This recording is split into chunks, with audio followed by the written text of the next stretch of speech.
Buenos días a todos los que están aquí de forma presencial y aquellos que están online. Bienvenidos nuevamente a este quinto Foro Europeo de Derecho Internacional Privado.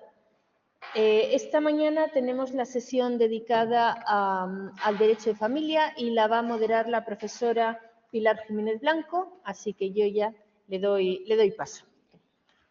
Muchas gracias, Ana. Buenos días a todos y a todas.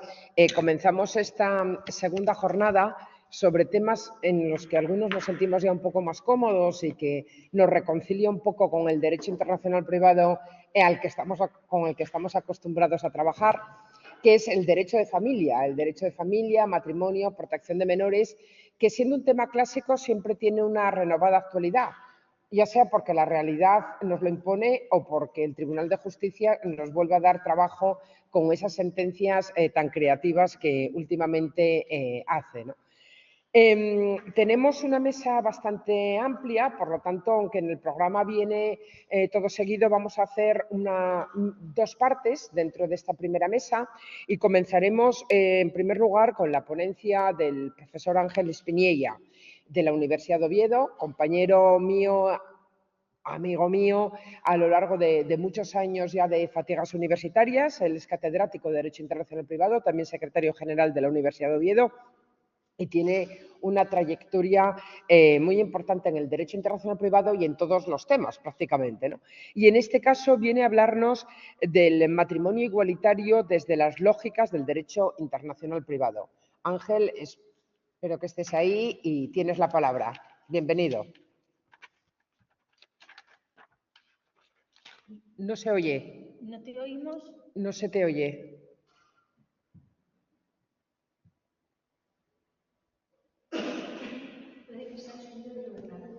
Pues no lo sé.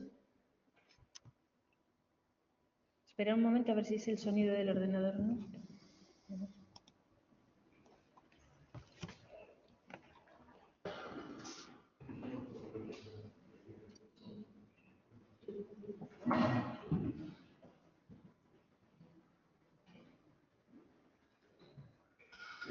No, pero está...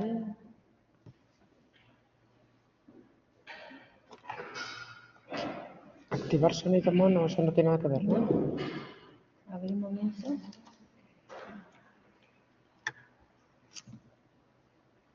Teníamos que verlo. Una prueba. Espérate. Segundo.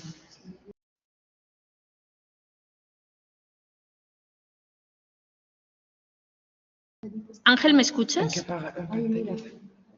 ¿Tú me escuchas? Háblame. No, yo no te oigo ni siquiera por mi ordenador. No, es un problema de tu ordenador. Sí. Que no, que es que estoy hablando por aquí, no sé. Vale. Estoy hablando por para no acoplar, para ver si oigo a Ángel desde mi ordenador. Vale, perfecto. Es que estoy probando con mi ordenador y no te escucho. Es que estoy probando con mi ordenador, ¿vale? Y por eso he quitado el sonido de ahí. A lo mejor se prueba desde otro dispositivo. No lo sé, pero era su audio el que no se oía. ¿No puede ser que esté apagado el sistema de clase? No, porque no se le oye por mi ordenador. Es que yo tengo ahora mismo activado el ordenador mío y no le estoy oyendo. Si lo oyera en cuanto lo oiga por mi ordenador, lo conecto ahí.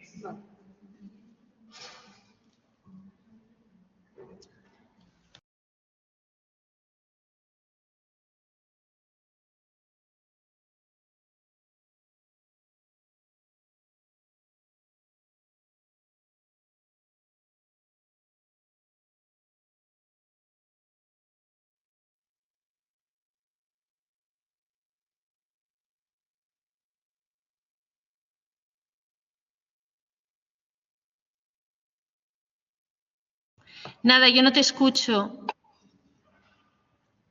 No te escucho, Ángel.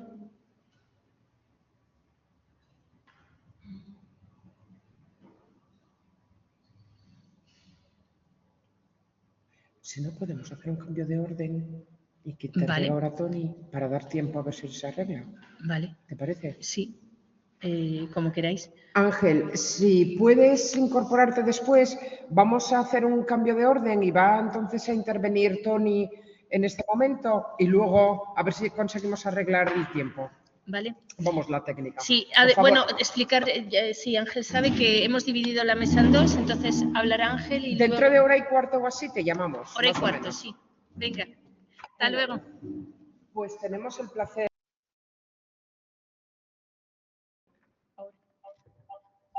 ¿Se soluciona? Sí, ahora sí, ¿verdad? ¿Nos escucháis? Que hable. Ah, no, habla, no. ¿Nos escucháis? ¿Bien? ¿Hola? No sé si me escucháis, si alguien me escucha, sí, perfectamente. Vale, perfecto. Bueno, gracias, Ángel. Pues dentro de una hora y pico, intentamos, bueno, a ver si se puede arreglar. Bueno, nos acompaña también para esta mesa la profesora Antonia Durán Ayago, que es profesora titular acreditada catedrática de la Universidad de Salamanca y que también tiene una experiencia muy amplia en todos los temas de los que nos va a hablar. Ha trabajado mucho menores, familia, adopción, derechos humanos, tiene una reconocida trayectoria, ¿no? Ya reconocida también ya por la NECA con esa acreditación a la cátedra universitaria. En este caso, la profesora Antonia Durán nos va a hablar de las familias transnacionales iberoamericanas, la perspectiva de género como modulación de las normas de competencia judicial internacional en los procedimientos de responsabilidad parental. Tienes la palabra y muchas gracias, Toni, por estar aquí.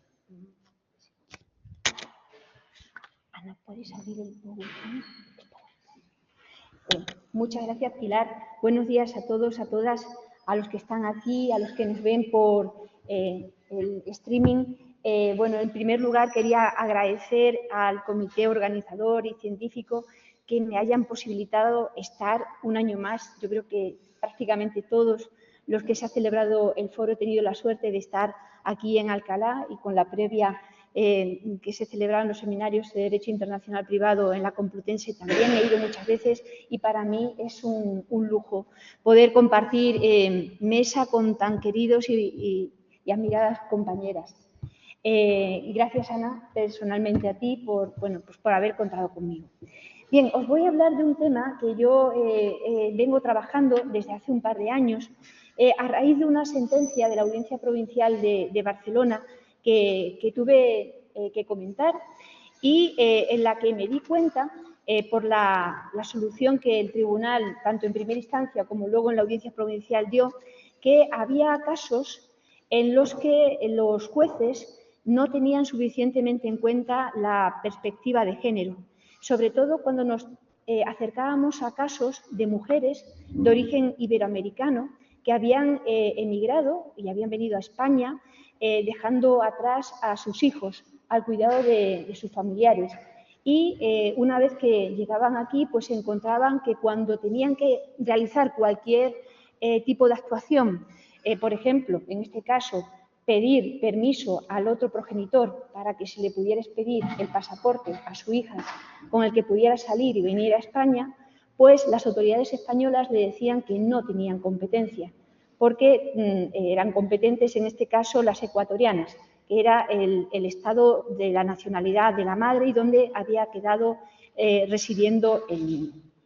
Entonces, os he traído para contextualizar una serie de datos que no veo muy bien, pero más o menos.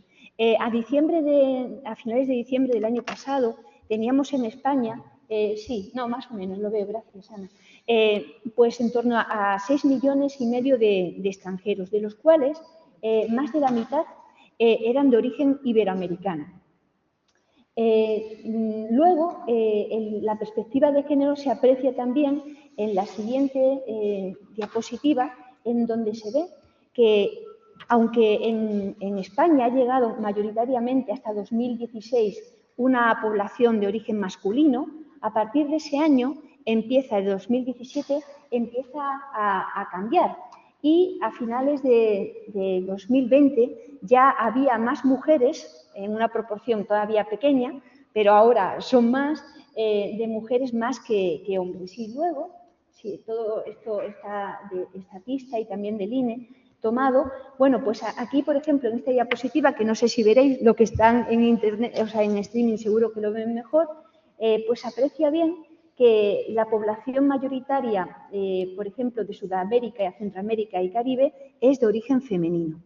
Pero lo más interesante es que si se sacan, en este caso del INE, el número de personas que han quedado deslocalizadas, es decir, que familias que no viven todas en el mismo estado y que tienen hijos menores, son más de 600.000. En un informe de la red ACOGE se indica que casi el 43% de las mujeres de origen iberoamericano que están en nuestro país han dejado a sus hijos al cuidado de sus familiares en sus estados de origen. Esto es importante. Partir de los hechos. Yo siempre digo que para aportar una interpretación de la norma, primero tenemos que conocer de la realidad que hablamos y luego tenemos que analizar si las normas que tenemos se adaptan, si responden bien a las necesidades que tenemos. Y en este sentido, el concepto de familia transnacional era un concepto que yo no había trabajado hasta que empecé a leer esta sentencia y me fui encontrando también con otras que reproducían el mismo patrón. Claro, yo además diferencié entre lo que es una familia transnacional de lo que es una familia transfronteriza. Una familia transnacional es aquella que vive separada, es familia, pero hay los distintos miembros de su familia, fundamentalmente hijos y progenitores, viven en estados diferentes. Siguen teniendo relación, pero son familias que no viven en el mismo estado y que en ellas, en todas, hay un componente económico que ha hecho que uno de los progenitores, en este caso yo me voy a centrar en la madre, haya tenido que emigrar de su estado buscando una nueva oportunidad de vida a otro estado, en este caso a España. Es diferente este concepto de las familias transfronterizas, que es aquella en la que concurre cualquier elemento de extranjería, pero no hay una, yo llamo, deslocalización de, en este caso, la relación paterno-filial. Claro, en esta situación, ¿qué nos encontramos? Que las normas que tenemos, que bueno, luego vamos un poco a ir viendo, pues no nos aportan una solución para estos casos. Porque cuando una madre necesita ayuda de la justicia para cualquier tipo de gestión respecto de la responsabilidad parental, se van a encontrar la mayoría de las veces con lo que esta sentencia de la Audiencia Provincial de Barcelona dijo: no somos competentes. Váyase usted a Ecuador o a la República Dominicana, que son algunos de esos estados en los que me he ido encontrando al estudiar la jurisprudencia. Y claro, eso a la postre, ¿qué supone? Pues en buena medida puede suponer una denegación de justicia, porque a esta señora, a estas personas, a esta mujer en madre, como yo las llamo, pues esa solución no les aporta ninguna luz para lo que ellas necesitan. Bueno, en este escenario que ya conocemos, ¿no?, desde la perspectiva de los hechos, en España, cuando tenemos que recurrir a las normas que regulan la responsabilidad parental, todos sabéis que tenemos un reglamento, el Reglamento Europeo 2019-1111, también el Convenio de la Haya de 1996, y si ninguno de estos es aplicable, la Ley Orgánica del Poder Judicial, y en materia de reconocimiento, además, añadimos la Ley de Adopción Internacional. Tenemos, como dice Federico Garao, pues una serie de normas que se superponen, que se tiene que saber muy bien cómo coexisten entre ellas. En concreto, entre el reglamento y el convenio del 96, el artículo 97 del reglamento nos dice cuándo el reglamento prevalece y cuándo lo hace por contra el convenio de la Haya del 96. Cláusula de prioridad, cláusula de desconexión, que ya sabéis que también tiene el convenio de la Haya del 96 en el artículo 52. Bueno, con carácter general, el reglamento se va a aplicar, vais a ver, o bueno, lo sabéis, cuando el niño tiene su residencia habitual en un Estado miembro del reglamento. Pero hay casos, y así lo indica el artículo 97, que en su segundo apartado lo precisa un poco más, que dice que si hay un caso de forum divorti en donde se ha pactado la competencia de los tribunales de algún Estado miembro, aunque el niño resida en un Estado miembro del convenio del 96, el reglamento se aplica. Pero en el caso inverso, si, por ejemplo, el niño reside en un Estado miembro de la Unión Europea, pero se ha pactado la competencia de un Estado que es parte solo del convenio del 96, ese Estado tendría la competencia y, por tanto, prevalecería el convenio del 96 sobre el reglamento 2019. Pero en este escenario, y para ir aterrizando, nosotros tenemos una serie de estados en la que hay población importante, sobre todo en España, de origen ecuatoriano, que son parte del Convenio de la Haya del 96. Entre ellos está Costa Rica, Cuba, Ecuador, Honduras, Nicaragua, Paraguay, República Dominicana, Uruguay y El Salvador. Recientemente lo ha firmado y va a entrar en vigor también este convenio a partir del 1 de julio de 2025.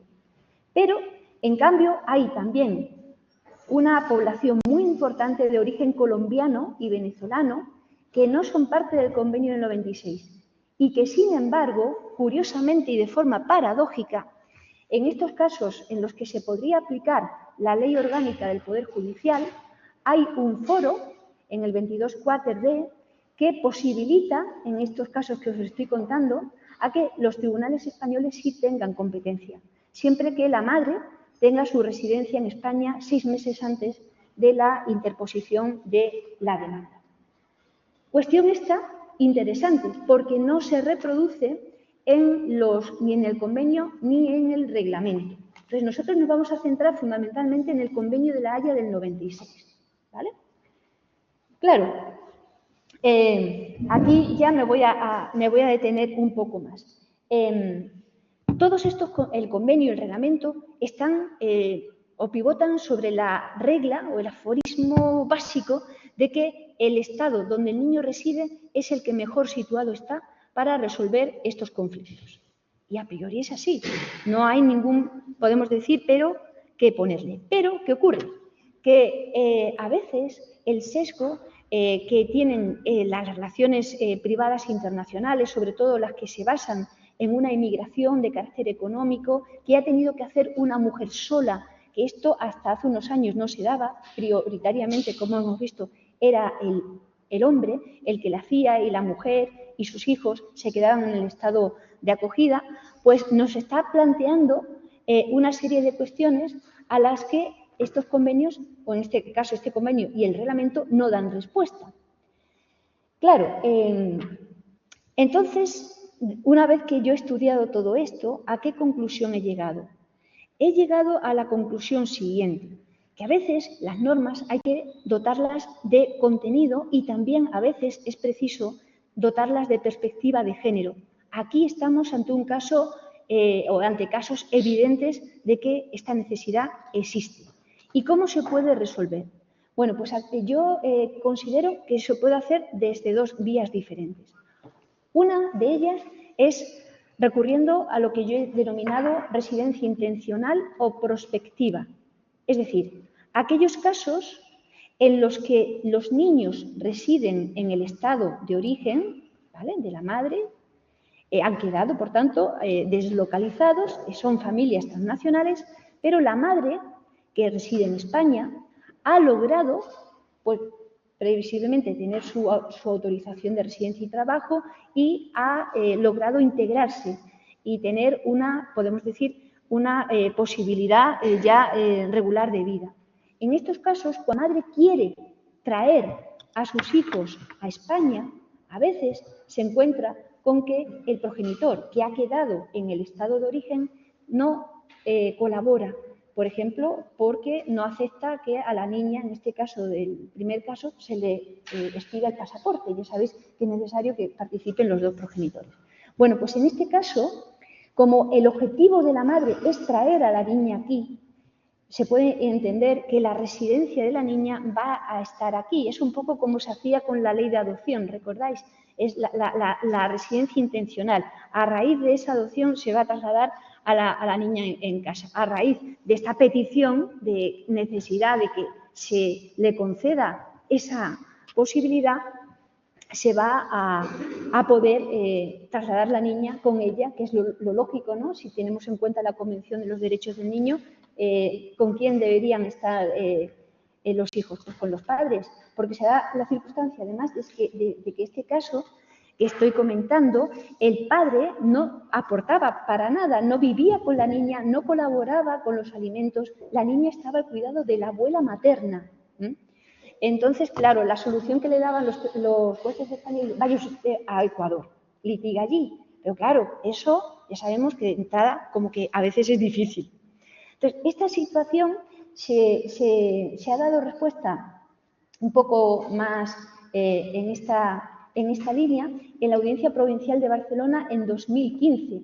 Es verdad que ahí lo que pasaba, acudiendo a la residencia prospectiva o intencional, ahí lo que pasaba es que no se le concedió esa posibilidad, pero ya se deja entrever que podría haber sido así, porque la madre, que tenía 3 hijas y que había dejado también al cuidado de la abuela en Ecuador, no tenía medios suficientes que el juez había valorado para hacer frente a las niñas, al cuidado de las niñas. Entonces, se respondió con que se tenía que ir a Ecuador. Entonces, esta sería una de las soluciones. Sé que es complicado porque el concepto de la residencia habitual del niño, que es un concepto fáctico, pivota en torno a él, siempre. Pero es que a veces hay que tener en cuenta que el niño está allí porque no puede estar aquí con la madre. Entonces, esta perspectiva de género que los jueces en muchos casos no ven, a veces es necesaria traerla al proceso y ver cómo se intenta ir más allá, porque si no nos encontramos con respuestas que a la postre deniegan justicia, porque dicen que no son competentes. La otra solución, más compleja, es el forum convenience del artículo 9. El artículo 9 del Convenio de La Haya posibilita que a veces un tribunal de un Estado miembro que no tiene competencia pida para sí conocer. ¿Qué ocurre? Que para que esto sea posible se tiene que recurrir a los casos que se enumeran en el artículo 8.2, que sea el estado de la nacionalidad del niño, que sea donde tenga sus bienes, que sea un forum divorti, porque sea el tribunal que está conociendo de la separación de los padres, o, y aquí es donde hay una posibilidad, o tengo una vinculación estrecha, ¿vale? Es un concepto jurídico indeterminado, abierto, que a mi juicio se podría integrar con la perspectiva de género. En este sentido, hay una sentencia de la Audiencia Provincial de Barcelona que resuelve un caso en relación con la República Dominicana. Frente al otro que os estoy comentando, que fue el origen de todo este trabajo, que es también de Audiencia Provincial, pero de julio de 2020, ¿no? Bueno, en este caso, en el de la República Dominicana, el juez sí que valora el artículo 9, cosa que el otro no hizo, en la que estoy comentando no hizo para nada. Lo hizo y empezó a valorar toda la situación. Es verdad que finalmente decidió no conocer, ¿vale? Pero, a mi juicio, estaba ausente también la perspectiva de género, que yo creo que es potente en estos casos para llenar ese concepto jurídico indeterminado de la voluntad de dar una respuesta a una mujer que ha dejado a sus hijos allí por motivos económicos y quiere traer y puede mantener a sus hijos aquí. Entonces, ese artículo 9 me parece interesante si recurrimos al convenio, al informe que hizo Paul Lagarde, llenar es el del convenio de Bruselas, Paul Lagarde sobre el convenio. El artículo 9 está, por supuesto, basado en la cooperación entre Estados. Entonces, ¿qué tendría que haber hecho el Tribunal Español? Pedir permiso a las autoridades ecuatorianas y decirle, mire, esta es la circunstancia que se da en este caso, ustedes díganme si creen que hay posibilidad en ese escenario de que nosotros conozcamos, las autoridades españolas. Y si es así, déjeme conocer. Esa colaboración, ese diálogo, yo creo que merece la pena recorrer en estos casos, porque si no, como os decía, nos estamos encontrando cada vez más con situaciones a las que no puede dar respuesta nuestro sistema, sobre todo cuando se aplica un convenio, que parte de la base de la cooperación. Y se da la paradoja que si en vez de residir, pues eso, en un Estado miembro del convenio, residieran en Colombia o en Venezuela, tendríamos la posibilidad de resolver con la Ley Orgánica del Poder Judicial. Entonces, algo falla aquí. Entonces, la construcción de la posibilidad, ese diálogo constructivo, que a veces es muy difícil de dar, pero que es necesario que se dé, yo creo que es algo que deberían empezar a tomar en cuenta las autoridades españolas para que estos casos no quedaran sin solución. Bueno, todo esto que os he dicho de forma un poco atropellada y muy resumida está en el código QR, aquí, el artículo, está publicado, un poco más detallado, por supuesto, que de lo que acabo de decir aquí, pero bueno, esto es básicamente lo que quería contaros esta mañana y aquí os pongo el agradecimiento y el correo que nos envió. Por si acaso alguien quiere contactar conmigo. Pues muchas gracias.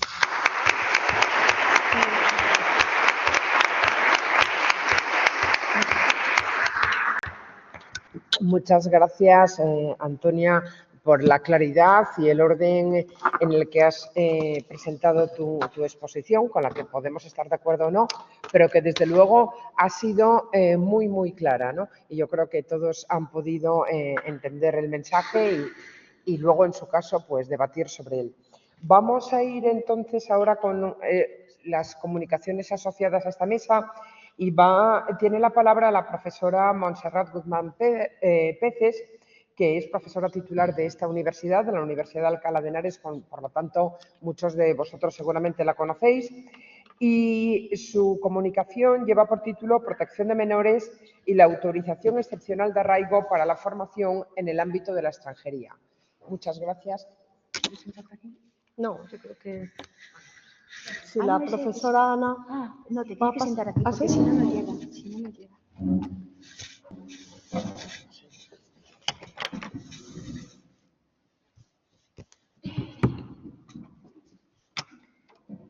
¿Voy pasando yo? Si puedes, sí.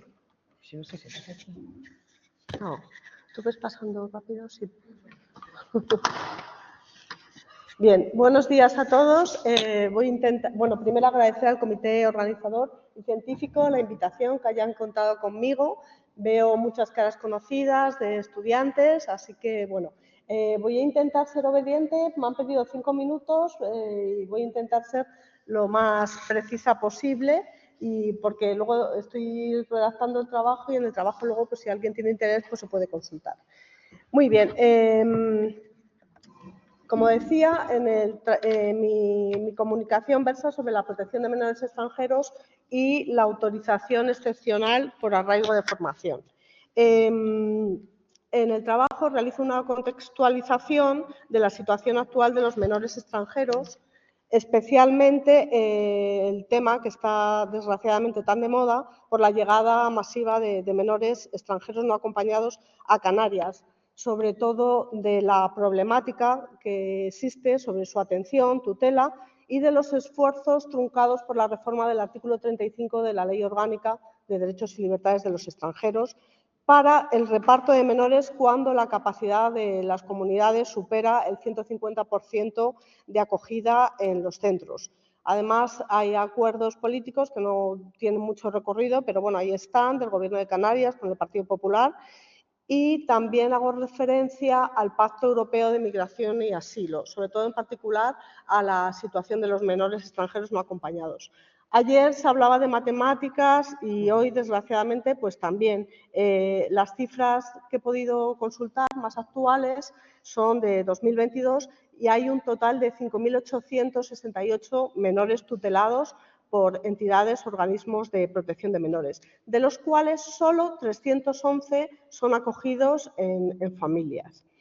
Ha habido diferentes reformas en este ámbito, por mencionar alguna, la reforma del Real Decreto 903 de 2021, que reconoce automáticamente el derecho a trabajar a los menores extranjeros a partir de los 16 años y también a los menores extutelados por un servicio de protección de menores español entre los 18 y los 23 años.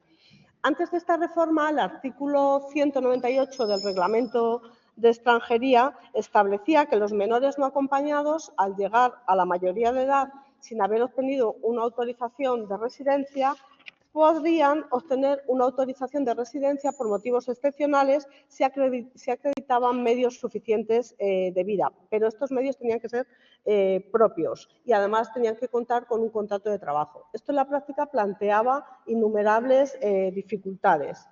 El Real Decreto 903 del 2021 lo que hace o reforma es que para los menores que alcanzan la mayoría de edad sin documentación previa y pueden probar que han estado bajo la tutela de una entidad de protección de menores, un servicio de protección de menores, pueden acceder a una autorización de residencia y trabajo por 2 años. La reforma contempla tanto los menores tutelados con autorización de residencia en España como aquellos menores que no tienen autorización. Entonces, si el menor tiene 16 años, puede obtener esta autorización por 2 años, que sería prorrogable por otros 3, si el Servicio de Protección de Menores considera que la actividad laboral favorece la integración de ese menor. Y además se puede renovar de oficio por la Oficina de Extranjería o a instancia de parte. Otras reformas, y ya centrándome en el arraigo por formación, la introduce el Real Decreto 629 del 2022. Bajo este paraguas podrían entrar los menores de 16 años que no dispongan de autorización de residencia y también los mayores de edad. Es una figura básicamente pensada en el marco laboral cuando existe para determinadas profesiones, cuando existe una carencia de mano de obra en el mercado nacional. El arraigo para la formación, entre los requisitos, lo que se pide, es una autorización de residencia por circunstancias excepcionales. Y lo que se solicita es acreditar la permanencia continuada en España con anterioridad a la solicitud de 2 años, por un periodo mínimo de 2 años. Y luego el compromiso, esta autorización sería solo por 12 meses. Y los solicitantes deben firmar un compromiso de realización de una formación reglada para el empleo o obtener un certificado de profesionalidad o una ocupación, un compromiso de una ocupación específica. Incluso podrían tener una formación en el marco de la formación permanente que ofertan las universidades. Pero ¿cuál es el problema? Si los menores tienen que probar que han estado en España viviendo 2 años antes de la solicitud, pues lo tienen que probar mediante la documentación, un registro, un empadronamiento. Entonces, si los menores están registrados, pues ya entonces esta norma pues no nos satisface, porque el menor que lleva en España 2 años, pues ha sido tutelado, si ha podido ser tutelado por una entidad de protección de menores, ya debería tener una autorización de residencia. Bueno, algunas consideraciones. Desde mi punto de vista, me parece inaceptable que un menor extranjero tutelado no tenga una autorización administrativa de residencia en España. Desde el momento que se acuerda que la repatriación de ese menor no es una opción, no es una alternativa, se debe asumir la tutela y otorgarle una autorización de residencia. Y dicha residencia debe contar a todos los efectos. Por tanto, no habría hecho falta este tipo de autorización de residencia excepcional para estos menores. Y esa residencia sin hacer trampas, no hacer como la residencia de los estudiantes, que se tiene en cuenta como si fuera una estancia. Y valdría para todos los efectos, incluso a lo mejor para la nacionalidad. Del artículo 22, en el plazo abreviado de 1 año, el sometido a tutela a cargo de una entidad pública o institución, etcétera. Luego, la formación para el ejercicio profesional de estos menores es un elemento esencial para su integración. Esta autorización por 12 meses para los que llegan a los 16 años parece un tanto rácana. Y esto sucede porque esta figura del arraigo por formación no está pensada para menores, está pensada para hacer frente a los problemas que plantea el mercado laboral, que hay carencia de nacionales que tengan interés en trabajar en estos sectores. Habría que recordar también que la Ley Orgánica de Protección Jurídica del Menor establece en el artículo 10.3 y 10.4 que si la entidad pública asume la protección, pues tiene la obligación de documentar al menor, la Administración General del Estado, y facilitar la autorización de residencia para estos menores. Para concluir, entiendo que hay una falta de coordinación de normas. Existen normas de sobra, lo que pasa que no se cumplen, no se ejecutan, con lo cual no hubiera hecho falta todas estas reformas en este ámbito. Y respecto del tema del reparto de menores, yo creo que todos estamos de acuerdo en que si una comunidad está por encima del 150% o 200% de su ocupación, ha llegado al límite y hay que proporcionarle medios, recursos y tiene que haber un reparto entre el resto de las comunidades autónomas. Y hay que empezar a hablar pues, de poner encima de la mesa un presupuesto para garantizar la protección y el cumplimiento de los derechos de los menores extranjeros. Muchas gracias.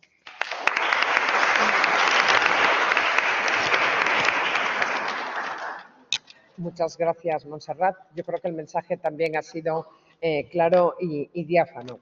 Tenemos una segunda comunicación en esta primera parte, en este caso de la profesora Laura García Gutiérrez, que viene de la Universidad Autónoma de Madrid y que nos va a realizar unas reflexiones en torno al papel de la autonomía de la voluntad en las normas que regulan la competencia judicial internacional en los litigios relacionados con el derecho de familia. Muchas gracias, Laura, por participar. Pues muchas gracias, Pilar. Yo quiero comenzar mi comunicación agradeciendo, como mis compañeras, a la profesora Ana Fernández Pérez y a su equipo por la posibilidad que me brinda de hablar hoy aquí sobre este tema. Sobre un tema que he elegido porque creo que no está probablemente tratado con la suficiente coherencia o consistencia por parte del legislador en el momento actual y esta posición no es una novedad en la doctrina de derecho internacional privado, lo han venido diciendo importantes autores desde hace años. La idea o la cuestión que quiero plantear, sobre la que quiero reflexionar, es sobre el margen que se debe dar a la autonomía de la voluntad a la hora de pactar la competencia judicial internacional o a la hora de regular la competencia judicial internacional en los litigios sobre derecho de familia. Y me remito al texto por escrito para una reflexión más profunda sobre ello. Esto supone analizar no solamente la regulación de la prórroga expresa, sino también de la prórroga tácita de la competencia. Si realizamos un estudio, una evaluación, fundamentalmente de la regulación que se ha llevado a cabo que se lleva a cabo por parte de los reglamentos de la Unión Europea y también en el derecho autónomo español, mi impresión es que hay una falta de coherencia, una falta de consistencia apreciable y que voy a centrar en algunos aspectos principalmente. En primer lugar, y evidentemente me pongo en la posición, todas hemos criticado bastante, me viene a la mente algo que escuché hace unos años en un medio de comunicación y que creo que es cierto, es más fácil criticar que construir, ¿verdad? Pero bueno, me toca en el lado de criticar, ¿de acuerdo? Aunque de ahí también salen las propuestas y salen las iniciativas. En primer lugar, quería decir que me parece llamativo que algunas normas, algún reglamento, sobre todo de la Unión Europea, permita la sumisión tácita sin ningún límite y, sin embargo, limite la sumisión expresa, como es, por ejemplo, el caso del Reglamento 4/2009 sobre alimentos. Evidentemente, se pone de manifiesto en toda la regulación una evolución de una imposibilidad absoluta de pactar la competencia hacia una admisibilidad, aunque sea limitada, pero hay cierta falta de coherencia. Si analizamos, por ejemplo, la propuesta de reglamento de filiación del año 2022, vemos que se opta, sin embargo, por excluir totalmente la posibilidad de que se haga uso de la autonomía de la voluntad en el caso de las acciones de filiación. Y llama la atención, en un sistema en el que se regula y se incluye incluso el forum necessitatis, las partes no pueden llegar a acuerdos. Por eso pienso que el segundo aspecto que debe analizarse es por qué algunos reglamentos o en algunas materias de derecho de familia no se admite en absoluto ni la sumisión tácita ni la sumisión expresa. Un ejemplo es la separación, el divorcio, la nulidad y otro ejemplo es la propuesta, como decía, sobre filiación. Se prevén, la técnica por la que ha optado el legislador es prever en el artículo 6, como es bien sabido, 6 foros de competencia alternativos, probablemente excesivamente numerosos, y eliminar la posibilidad de pactar. Se permite incluso el foro del lugar de nacimiento, que incluso el Grupo de Marburgo ha puesto de manifiesto que le parece un foro exorbitante y que probablemente habría que eliminar, pero no se permite la posibilidad de pactar. Y claro, esto incide en el equilibrio del sistema, en el equilibrio entre las partes, porque en los procesos hay varias partes, no solo una, y en la armonía internacional de soluciones, que es deseable. Si multiplicamos los foros, al final dañamos el equilibrio y la armonía del sistema, a mi juicio. Creo que en la propuesta de filiación los foros de competencia deberían ser menos numerosos y, si es viable, permitir que se pueda llegar a un acuerdo. Cuando el legislador define la posibilidad de pactar, está definiendo el margen de libertad que permiten el sistema, y este tipo de litigios, en mi opinión, afecta esencialmente a la esfera individual de las personas. Evidentemente, como de ciertas situaciones familiares se pueden derivar prestaciones por parte del Estado, el Estado creo que está legitimado para limitar en alguna medida, incluso en algunos campos para exigir un vínculo estrecho, pero parece un tanto radical eliminar la posibilidad de que las partes lleguen a acuerdos, porque si alguien se ve perjudicado por un pacto de este tipo, lo primero que hará probablemente será no aceptarlo. Y además es que el límite probablemente en muchos casos también viene por la vía de la comunicación con el régimen de reconocimiento y ejecución de decisiones. ¿Para qué van a pactar las partes la competencia de los tribunales españoles si van a llegar a una decisión claudicante que no va a poder ejecutarse en el Estado donde ellos desearían que se ejecutara? Ese camino tiene un recorrido a la postre bastante corto.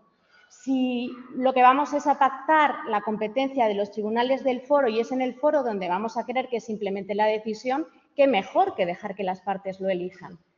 Y si lo que se va a pactar es la competencia de un tribunal cuya decisión luego queremos reconocer y ejecutar en otro Estado, no será muy razonable que pactemos la competencia de un foro que nos lleve a una decisión claudicante.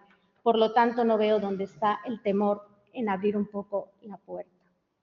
Otro aspecto es que llama la atención que en los considerandos de los reglamentos de la Unión Europea el legislador no explique mejor por qué está excluyendo esta posibilidad, que explique mejor su postura. He leído en los considerandos o en el inicio, en el planteamiento de la propuesta del reglamento sobre filiación, que no se permite autonomía de la voluntad porque estamos hablando de derechos inalienables y me parece que no hay mayor alienación que le limiten a uno la posibilidad de elegir. Respecto de la Ley Orgánica del Poder Judicial, si analizamos la regulación, creo que estaremos todos de acuerdo que es un tanto confusa, poco clara y que se puede perfeccionar, y que el legislador deje claro si le parece que esto es disponible o no en el caso del derecho de familia, porque si no nos da mayor seguridad en un sistema en que parece que hay alguna vía para la sumisión tácita y para la sumisión expresa, lo que va a generar es una litigiosidad excesiva y no deseable. Por lo tanto, creo que es una cuestión esencial porque, como decía, el legislador, cuando admite o no la autonomía de la voluntad, está mostrando qué margen de libertad deja en el sistema. Creo que no es ninguna chifladura porque el límite práctico viene por la vía del reconocimiento y ejecución de decisiones y de la coherencia del sistema. Y de nada sirve tener un fallo de los tribunales españoles que luego no se va a implementar en el Estado donde nosotros deseamos que se implemente. Por eso, y para concluir, quería decir que la reflexión que he realizado y que, como decía, me remito al texto escrito para mayores detalles, análisis de la legislación, creo que salvo en aquellos casos en los que el legislador ha previsto foros exclusivos, la idea de que las partes son los mejores jueces de sus intereses es aplicable. Muchas gracias.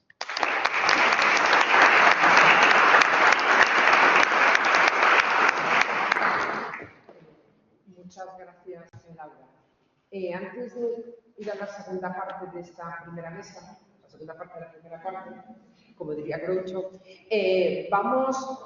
como vamos bien de tiempo, vamos a permitir o abrir unos pequeños minutos para preguntas, intervenciones, propuestas, contrapropuestas sobre temas bastante sugerentes y que han sido todos ellos expuestos, yo creo que con bastante claridad, ¿no?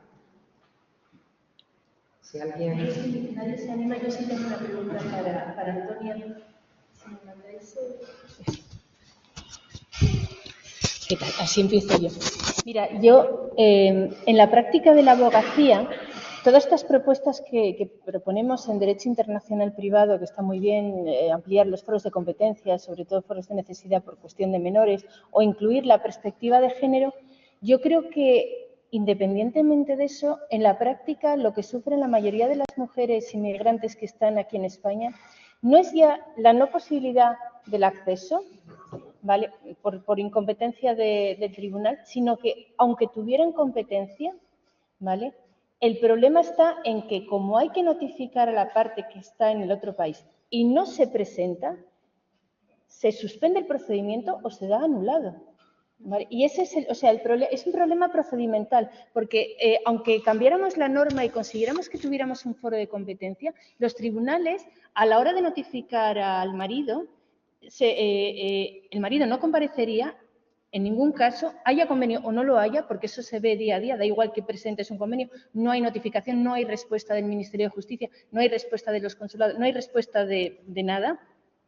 Y habría que cambiar también las normas procesales para permitir que se pudiera hacer aquí por edictos en España sin necesidad de solicitar cooperación jurídica internacional o cualquier otra cosa, porque lo que se ven sobre todo es la necesidad de quitar la patria potestad a los progenitores, porque simplemente el poder ir a un campamento de verano es una auténtica odisea, porque no tienen la autorización del padre.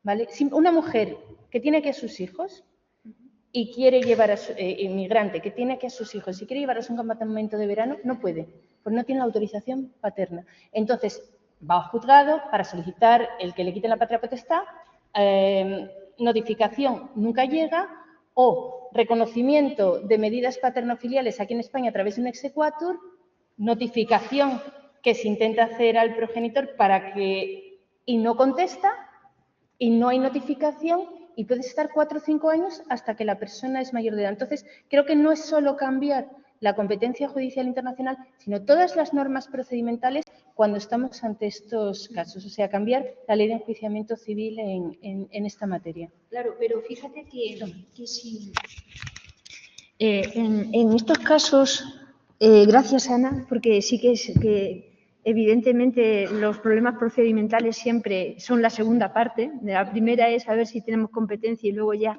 a ver cómo la concretamos. Pero en estos casos que yo os he expuesto, esa segunda parte es que ni siquiera se da. Porque claro, aunque se diera, pero bueno, es decir, tú notificas si tienes, además la colaboración que a priori debería darse, si estamos ante un foro, un foro convenios, tú notificas y si no comparece, se seguiría el procedimiento en rebeldía. ¿O no? Pero tienes que tener la notificación y el problema es que no llega la notificación. Vale. Es decir, estos procedimientos no continúan jamás, se suspenden siempre porque intentas notificar al progenitor en el país de origen y solicites la notificación por el convenio de la Haya, por la Convención de Panamá, por la Ley de Cooperación Jurídica Internacional, nunca hay respuesta. No hay respuesta porque en el país de origen no llega el correo electrónico, no llega el correo certificado, no le notifican del juzgado y te quedas sin poder hacer nada. Y eso es el día a día de los juzgados, el día a día de todos los procedimientos de familia aquí en España. No es el problema ya solo de la competencia, sino de las normas procedimientos. Bueno, en este caso entonces el problema todavía sería mayor. Es decir, que si una vez pudiéramos solventar este primer escalón, que es el que a mí me parece difícil, y que a priori sería el que denegaría, ¿no?, la justicia, porque si no consideramos que tenemos competencia y obligamos a estas mujeres a litigar en su estado de origen ya No, pero genera... luego nos plantearíamos luego, la segunda claro, parte. la segunda parte que es la que tú dices. Llegamos para el exequatur y otra vez tenemos el problema de la comparecencia de la otra parte. Claro, claro. Y no hay notificación, porque no se dan las notificaciones, porque el sistema de cooperación jurídica internacional No funciona. Sí, esto y es... menos en procedimientos en familia. Claro, pues estos son realidades que de alguna manera a las que hay que dar respuesta, porque os he expuesto el volumen de familias tan ingente que a mí me sorprendía 600.000 hogares que están transnacionalizados. Entonces, claro, es muy probable que cada vez lleguen más cuestiones de este tipo a los tribunales. Tenemos que tener claro cómo hacer y luego ya el procedimiento, que no depende ya del procedimiento nuestro, sino que también depende, claro, del procedimiento del Estado de origen, ¿no? Entonces, interesante en cualquier caso los casos porque de alguna manera hay que dar respuesta, ¿no?, ante estas situaciones, ¿no? No sé si... sí. Bueno, me parece efectivamente un tema muy interesante porque podemos tener el marco normativo y luego si no funciona nos paraliza todo. Pero no hay que olvidarnos, o creo que hay que tener en cuenta también de qué materia estamos hablando y de un sesgo que puede haber ahí de no facilitar para nada la política migratoria. Es decir, ¿qué interés podemos tener identificados los problemas que hay todos los días en los juzgados? Identificados los perfiles, identificado el problema que hay en la reagrupación familiar, pero es que al final tampoco hay interés en solucionarlo. Es decir, por la vía de facto se restringe el derecho a la reagrupación familiar, lo mismo que la tutela de menores no acompañados. Es decir, efectivamente, la Administración española es tutora y resulta que no tiene autorización de residencia legal. Es decir, es una contradicción en sí misma, pero está hecho precisamente a postas con una intencionalidad y un sesgo de inteligencia natural, no artificial, bastante claro, me parece a mí. Yo aprovecho que tengo el micrófono. Quería comentarle a la luz de la intervención de la profesora Laura García, y es verdad que es un tema muy recurrente, el papel de la autonomía de la voluntad en los procesos de derecho de familia. Claro, creo que no debemos meter todo en el mismo saco. El tema de los menores siempre ha tenido una tutela y debe, creo yo, tener una tutela especial en el ámbito de la autonomía de la voluntad, por una protección clara de una voluntad todavía no totalmente formada. Y yo lo que le preguntaría sencillamente es, ahora mismo con la ley orgánica del Poder Judicial que tenemos, ¿cree que es posible la autonomía de la voluntad, por lo menos la tácita, en nuestro sistema o no? En materia de familia. ¿A qué funciones?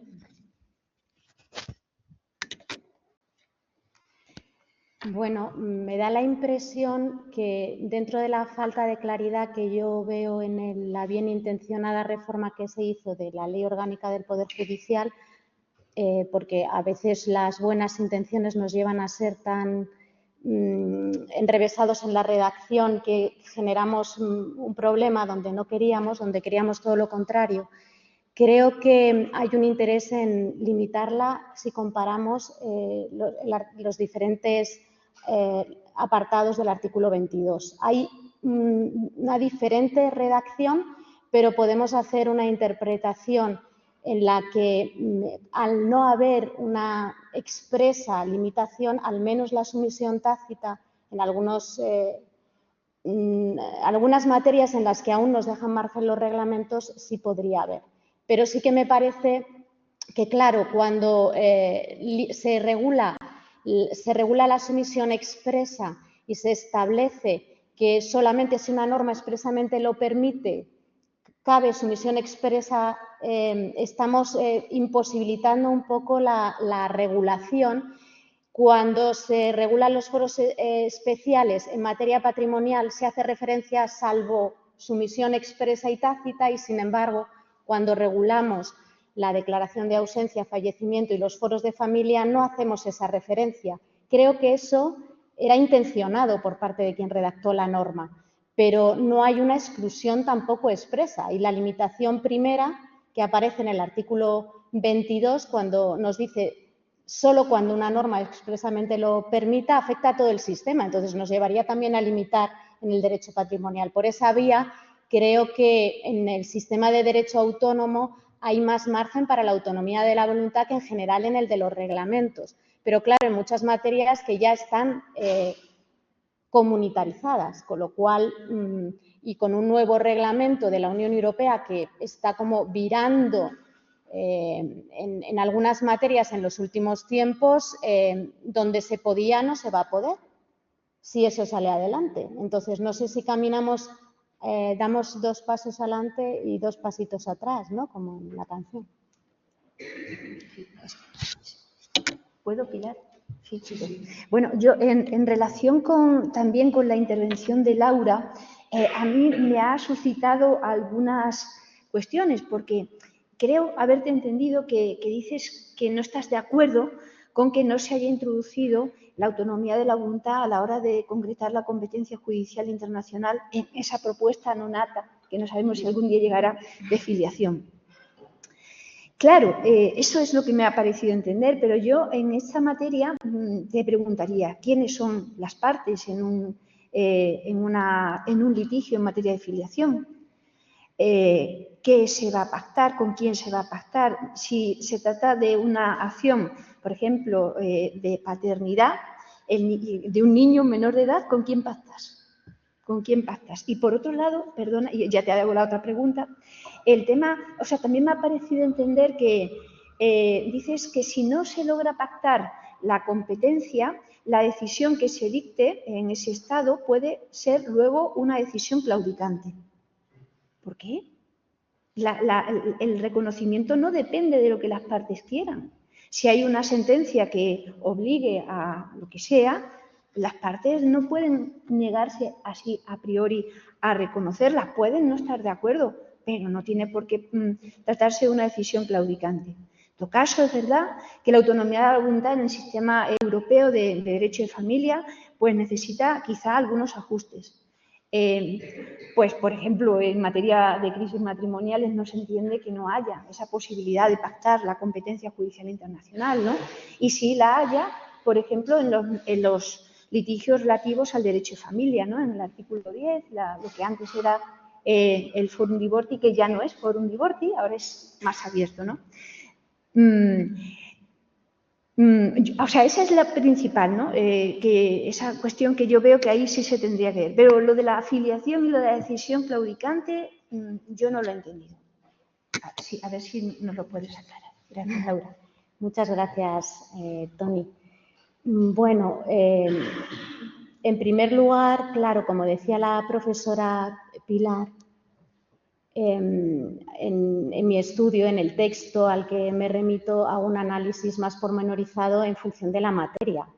No es lo mismo que hacer una comunicación de 10 minutos en la que pues tienes que tratar todos los... ¿no? O entras a tratar cada tema y te vas del tiempo, o tienes que de algún modo resumir. Entonces sí que están, evidentemente, lo que hace falta en estos casos y en cada caso, además, de derecho de familia, que son los matices. Bueno, eso por un lado. Y luego dices que quiénes van a pactar en los litigios en materia de filiación. Aquí pasa un poco como en extracontractuales, que evidentemente los pactos van a ser pocos, pero eso no debe llevarnos a no regularlos y a no permitirlos para cuando fuese viable llegar a ellos. Entonces, evidentemente, en muchas ocasiones en los litigios de familia los menores son representados, no son los que actúan en nombre propio. Y entonces aquí quienes van a pactar en un litigio sobre reconocimiento de paternidad o una acción de filiación o una impugnación de la filiación, pues las partes pueden que quieran pactar el foro de competencia, qué tribunal quieren que conozca. Evidentemente, si la parte no la estamos localizando para nada, con esa parte poco vamos a poder pactar. ¿De acuerdo? Que es de lo que hablabais vosotros, de los que no responden o las que no responden.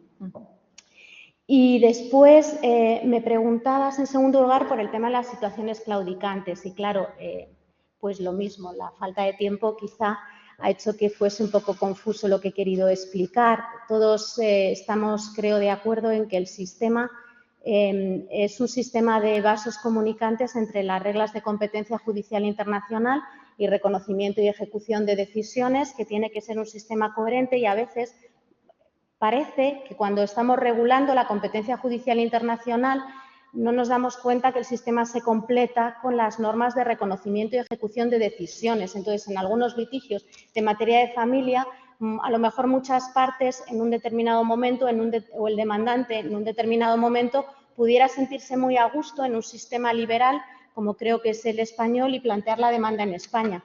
Pero de poco le sirve si luego en su estado le van a decir nosotros esto no lo implementamos. Es claudicante en el estado donde desearíamos que nos dieran la libertad que tenemos en derecho sustantivo español.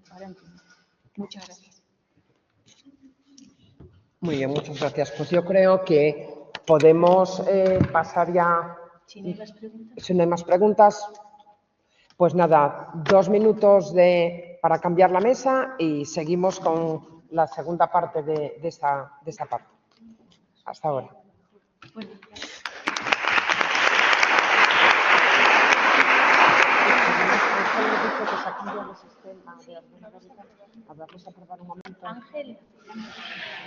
¿Me escucháis ahora?